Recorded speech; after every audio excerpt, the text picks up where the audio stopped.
제 세상은 단단하고 완벽한 성처럼 보였습니다. 그 성벽을 이루는 두 개의 기둥은 남편 지훈, 그리고 15년 지기 친구 수정이었습니다. 우리는 대학 시절부터 늘 셋이 함께였죠. 사람들은 저희를 보며 세상에 둘도 없는 완벽한 조합이라고 말하곤 했습니다. 제 왼편엔 언제나 다정한 남편이, 오른편엔 제 모든 것을 아는 친구가 있었으니까요. 그 견고했던 성에 아주 미세한 균열이 생기기 시작한 건 아마도 작년 가을이었을 겁니다. 처음엔 그저 계절이 바뀌며 부는 바람 같은 사소한 변화라고 생각했습니다. 그 바람이 제 성을 통째로 무너뜨릴 태풍에 전조했다는 사실은 꿈에도 모른 채 말이죠. 서연아, 나 오늘 부장님이랑 저녁 약속이 잡혀서 좀 늦을 것 같아. 팀원들도 다 같이 가는 거라 빠지기가 좀 그래. 미안해. 저녁 먼저 챙겨 먹고 있어. 금방 갈게. 남편의 귀가가 늦어지는 날이 서서히 늘어났습니다. 처음엔 정말 바쁜가 보다, 회사 생활이 고된가 보다 하며 안쓰러운 마음이 전부였습니다. 승진을 앞두고 있기도 했고 워낙 맡은 일에 책임감이 투철한 사람이었으니까요. 저는 오히려 밤늦게 지쳐 돌아올 남편을 위해 그가 좋아하는 찌개를 끓여놓고 따뜻한 물을 받아놓으며 내조에 힘썼습니다. 그게 아내의 역할이고 사랑이라고 믿었으니까요. 서연아, 지훈 씨 너무 무리하는 거 아니야? 그러다 정말 큰일 나. 당신이라도 옆에서 잘 챙겨줘야지. 남자들, 자기 몸은 자기가 못 챙기잖아. 주말에 우리 맛있는 거 먹으면서 몸보신이라도 시켜주자. 내가 예약할게. 보세요. 수정이는 언제나 이렇게 제 마음을 먼저 헤아려주는 친구였습니다. 저보다 더 지훈 씨를 걱정해주고 외로울 제 곁을 지켜주었죠. 남편의 빈자리가 느껴질 쯤이면 귀신같이 알고 연락해서는 저를 밖으로 이끌어냈습니다. 함께 쇼핑을 하고 수다를 떨고 새로 개봉한 영화를 보면서 허전한 마음을 달랬습니다. 지금 생각해보면 참 아이러니하죠. 한 사람이 비워둔 시간을 다른 한 사람이 채워주며 저를 안심시키고 있었으니 말입니다. 그 둘이 같은 시간, 같은 공간에서 저를 속이고 있다는 건 상상조차 하지 못한 채 말이죠. 언니, 형부 요즘 얼굴 보기가 왜 이렇게 힘들어? 주말에도 출근하는 거야? 무슨 회사가 주말까지 사람을 부려먹어? 그러게 말이야. 프로젝트 하나가 엄청 중요한가 봐. 그래도 어떡해. 가장의 어깨가 무거운 거겠지. 우리가 이해해야지. 저는 바보같이 모든 것을 긍정적으로만 해석하려 애썼습니다. 의심의 싹이 자라날 틈을 주지 않으려고요. 하지만 의심은 비집고 들어갈 작은 틈만 있어도 뿌리를 내리는 끈질긴 잡초와도 같았습니다. 그 첫 번째 틈은 남편의 차 안에서였습니다. 어느 날 저녁 마트에 가기 위해 조수석에 올라탔는데 코끝에 낯선 향수 냄새가 확 끼쳐왔습니다. 제가 선물했던 묵직한 우디 계열의 향이 아닌 어딘가 달콤하면서도 관능적인 짙은 플로라 계열의 향수였습니다. 자기야, 차에 방향제 바꿨어? 향이 좀 낯선데? 내 취향은 아니다. 오늘 부서 김 대리가 차가 고장나서 시내까지 태워다 줬는데 그 사람 향수 냄새인가 봐. 냄새가 좀 독했나? 미안, 창문 열고 환기 좀 시킬게. 너무나 태연한 남편의 대답에는 저는 더 이상 묻지 않았습니다. 그 김대리라는 사람이 여자라는 사실을 굳이 확인하고 싶지 않았기 때문일지도 모릅니다. 하지만 그날 이후 제 마음속엔 작은 돌멩이 하나가 들어앉은 듯 불편한 기분이 가시지 않았습니다. 남편의 핸드폰은 언제부턴가 늘 화면이 바닥을 향해 있었고 잠금 패턴도 제가 모르는 것으로 바뀌어 있었습니다. 저와 함께 TV를 보다가도 문자가 오면 슬쩍 몸을 돌려 확인하고는 희미한 미소를 짓는 일이 잦아졌습니다. 누구야? 좋은 소식이라도 있어? 아니, 그냥 회사 단톡방. 웃긴 얘기가 올라와서. 그럴 때마다 제 심장은 이유 없이 쿵 하고 내려앉았습니다. 이런 채 불안한 마음을 털어놓을 곳은 역시 수정이뿐이었습니다.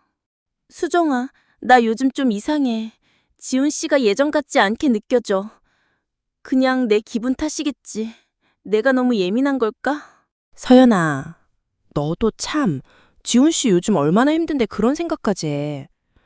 남자가 사회생활 하다 보면 그럴 수도 있지. 네가 옆에서 든든하게 믿어줘야지. 그렇게 불안해하면 지훈 씨는 더 힘들어. 나 봐. 나도 연애할 때 그런 걸로 얼마나 싸웠어. 다 부질없더라. 믿음이 제일 중요한 거야. 수정이의 단도한 충고에 저는 오히려 안도감을 느꼈습니다. 그래, 내가 너무 이기적인 생각을 했구나. 밖에서 힘들게 일하는 사람한테 의심이나 하고. 저는 스스로를 자책하며 다시 좋은 아내가 되기로 마음먹었습니다.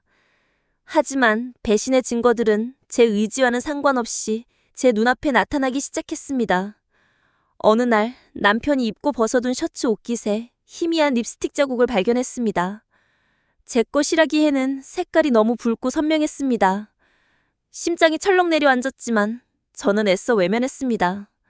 식당에서 튄 김칫국일 수도 있고 혹은 회사 회식 자리에서 누군가 실수로 스친 것일 수도 있다고 수백 가지 가능성을 떠올리며 가장 끔찍한 진실만은 피하려고 발버둥 쳤습니다. 그러던 어느 주말 남편은 또다시 지방에서 중요한 미팅이 잡혔다며 금요일 밤에 집을 나섰습니다. 저는 토요일 오후 홀로 집에서 시간을 보내다 문득 수정이가 떠올랐습니다. 전화를 걸었지만 그녀는 받지 않았습니다.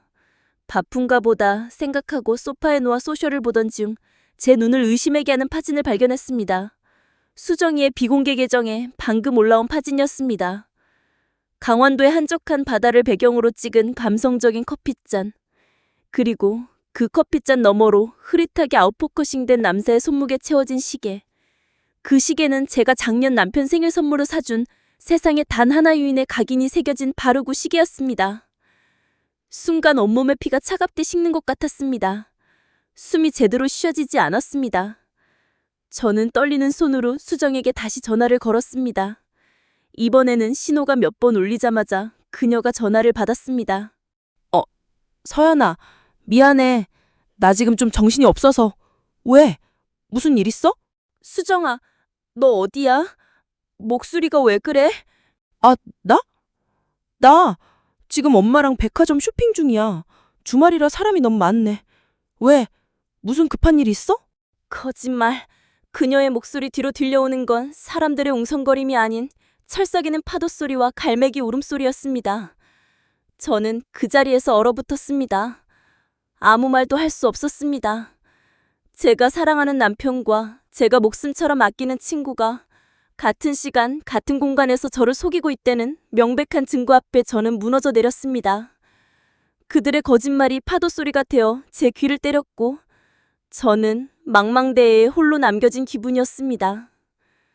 그날 저는 처음으로 제 완벽했던 성이 신기루에 불과했다는 사실을 깨달았습니다. 그리고 그 신기루가 거친 사리에 남은 것은 지독한 배신감이라는 이름의 사막뿐이었습니다. 수정이의 전화 너머로 들려오던 파도 소리는 제 인생을 집어삼킨 거대한 해일의 시작이었습니다. 전화를 끊고 난 뒤 저는 한동안 그 자리에 못 박힌 듯 서 있었습니다. 머릿속이 새하얗게 비워버린 느낌? 아니, 어쩌면 너무 많은 생각과 감정이 한꺼번에 폭풍처럼 휘몰아쳐서 아무것도 생각할 수 없었는지도 모릅니다. 지난 몇 달간의 모든 기억들이 날카로운 파편이 되어 제 심장을 헤집었습니다. 남편의 잦은 야근과 출장, 차 안에서 나던 낯선 향수 냄새, 셔츠 옷깃의 립스틱 자국, 그리고 제 어깨를 두드리며 남편을 믿어주라던 수정이의 위선적인 얼굴까지. 퍼즐 조각들이 하나씩 맞춰지자 끔찍하게도 완벽한 그림이 완성되었습니다. 저는 그 거대하고 잔인한 연극의 유일한 관객이자 피해자였습니다. 저는 미친 사람처럼 남편의 서재로 달려갔습니다. 그리고는 예전에 혹시 몰라 외워두었던 그의 개인 노트북 비밀번호를 눌렀습니다. 제발 아니기를, 내가 오해한 것이기를. 하지만 노트북 화면에는 제 마지막 희망을 비웃기라도 하듯 두 사람의 추악한 진실이 담긴 판도라의 상자가 열려 있었습니다. 휴가라는 이름의 폴더 안에는 차마 눈뜨고 볼 수 없는 사진들이 가득했습니다. 작년 가을, 단풍이 아름다운 설악산에서 다정하게 어깨동무를 한 사진. 겨울, 스키장에서 같은 디자인의 고글을 쓰고 입을 맞추는 사진. 그리고 가장 최근 날짜의 폴더에는 바로 오늘 수정이의 SNS에 올라왔던 그 바다를 배경으로 서로를 끌어안고 세상에서 가장 행복한 연인처럼 웃고 있는 두 사람의 모습이 담겨 있었습니다. 제가 남편의 출장을 걱정하고 친구의 거짓말에 속아 넘어가던 바로 그 시간에 두 사람은 저를 철저하게 기만하며 그들만의 사랑을 나누고 있었던 것입니다. 언니, 왜 그래? 무슨 일이야? 전화는 왜 안 받아? 제 비명소리를 들은 건지 연락이 안 돼 걱정하며 달려온 동생 서진이가 현관문 비밀번호를 누르고 집으로 들어왔습니다. 서재 바닥에 주저앉아 울부짖는 저를 보고 동생은 기겁하며 달려왔습니다. 저는 아무 말도 하지 못하고 그저 노트북 화면만 가리켰습니다. 화면을 확인한 동생의 얼굴은 분노로 새빨갛게 물들었습니다. 이 미친 인간들! 이게 사람이야? 언니, 당장 이 사진 다 저장해. 증거 모아야 돼. 내가 저것들 가만 안 둘 거야. 동생의 분노에 찬 목소리를 들으며 저는 겨우 정신을 차릴 수 있었습니다. 슬픔은 곧바로 차가운 분노로 바뀌었습니다. 더 이상 바보처럼 울고만 있을 수는 없었습니다. 저는 두 사람에게 제 인생을 망친 대가를 치르게 해야 했습니다. 그날 밤, 저는 뜬 눈으로 밤을 지새우며 복수를 계획했습니다. 다음 날 저녁, 남편이 출장에서 돌아왔습니다. 그는 피곤한 기색 하나 없이 오히려 상쾌한 보이는 얼굴로 제게 선물을 내밀었습니다. 서연아, 고생했지. 주말 내내 혼자 있게 해서 미안해. 오는 길에 네 생각나서 하나 샀어. 그가 내민 것은 바닷가 근처에서나 살 수 있는 조개껍데기 목걸이였습니다. 저는 속으로 비웃으며 그의 거짓된 선물을 받았습니다. 그리고 아무것도 모른다는 듯 최대한 태연한 목소리로 말했습니다. 고마워. 예쁘다. 피곤할 텐데 얼른 씻어. 아, 그리고 다음 주 주말에 우리 집에서 부모님 모시고 저녁 식사 하기로 했어. 수정이도 오라고 했으니까 당신도 시간 꼭 비워둬. 일주일이라는 시간은 지옥과도 같았습니다. 저는 두 사람 앞에서 완벽한 연기를 해야 했습니다. 남편에게는 더없이 자상한 아내인 척, 수정이에게는 모든 걸 믿는 순진한 친구인 척 했습니다. 두 사람은 제 연기에 감쪽같이 속아 넘어갔습니다. 서연아, 나 그날 이 꼴과 옷 좀 봐줘. 너희 부모님 뵙는 자리인데 너무 신경 쓰여. 그냥 나 가지 말까? 무슨 소리야. 넌 가족이랑 마찬가지인데 당연히 와야지. 제일 예쁜 옷으로 골라 입고 와. 그리고 마침내 약속의 날이 밝았습니다. 저는 아침부터 분주하게 음식을 준비했습니다.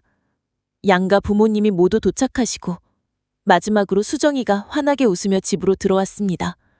모든 것이 완벽하게 준비된 무대였습니다. 화기애애한 분위기 속에서 식사가 시작되고 저는 모두의 잔에 와인을 채운 뒤 자리에서 일어났습니다. 오늘 이렇게 귀한 걸음 해주셔서 정말 감사합니다. 식사 중에 죄송하지만 제가 오늘 여러분께 꼭 보여드리고 싶은 영상이 있어서 잠시 준비했습니다. 저는 거실 TV에 미리 연결해둔 노트북을 켰습니다.